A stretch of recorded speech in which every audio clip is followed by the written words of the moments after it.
जय श्री कृष्ण। मैं प्रियांशी। आज हम 84 वैष्णवों की वार्ता से उत्तम श्लोक दास जी, जो कि नित्य लीला में श्री चंद्रावली जी की सखी सुशीला जी हैं, उनकी वार्ता प्रसंग पहले का लास्ट पार्ट सुनेंगे।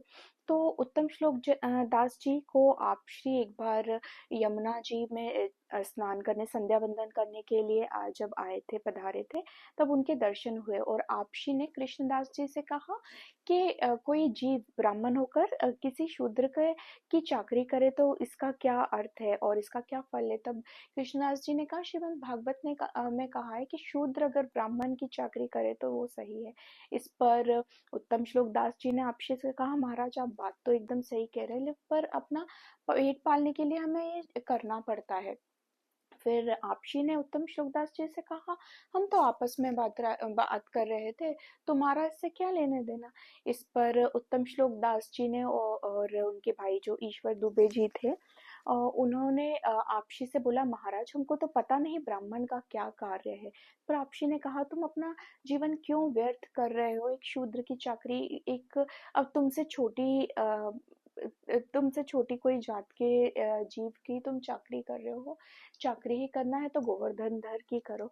इस पर आपशी की बात सुनकर उन दोनों भाइयों ने कहा, महाराज कृपया करके हमें अपनी शरण में लीजिए। और आपशी ने उन्हें वहीं पर नाम निवेदन किया और आपशी ने उनसे बोला कि तुम गोवर्धन पर्वत जहाँ पर है ब्रज में, वहां पर आना, तुम्हें हम श्रीनाथ जी की चाकरी में लगाएंगे। फिर अ, आपशी तो चले गए ये कहकर। फिर उत्तम श्लोक दास जी और जो उनके भाई थे ईश्वर दुबे जी ने, उन्हें वो जिनके घर काम करते थे उनके चाकरी छोड़ दी। तब उन्होंने बहुत रोकने की कोशिश करी।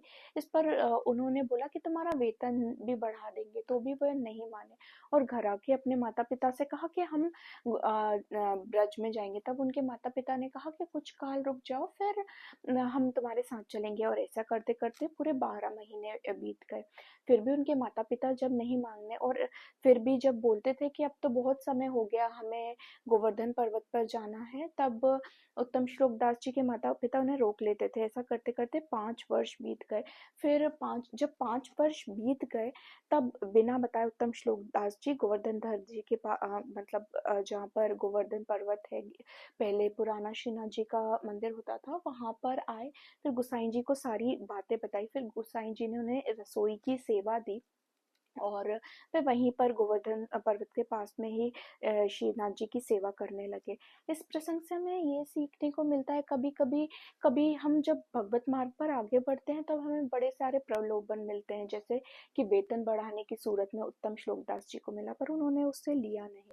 और दूसरा यहाँ पर ये भी है, कभी कभी हम हमारे मोह इतने होते हैं, हम हमारे रिलेशंस में इतने फंस जाते हैं कि हम ये भूल जाते हैं कि हमारा सच्चा रिश्ता अपने भगवान से है, हमारे श्रीनाथ जी से है, और अपने घर परिवार में ही फंस जाते हैं। उस समय हमें बड़े ही विवेक से और सोच समझ के निर्णय लेना चाहिए। जय श्री कृष्ण। श्री वल्लभाधीश की जय।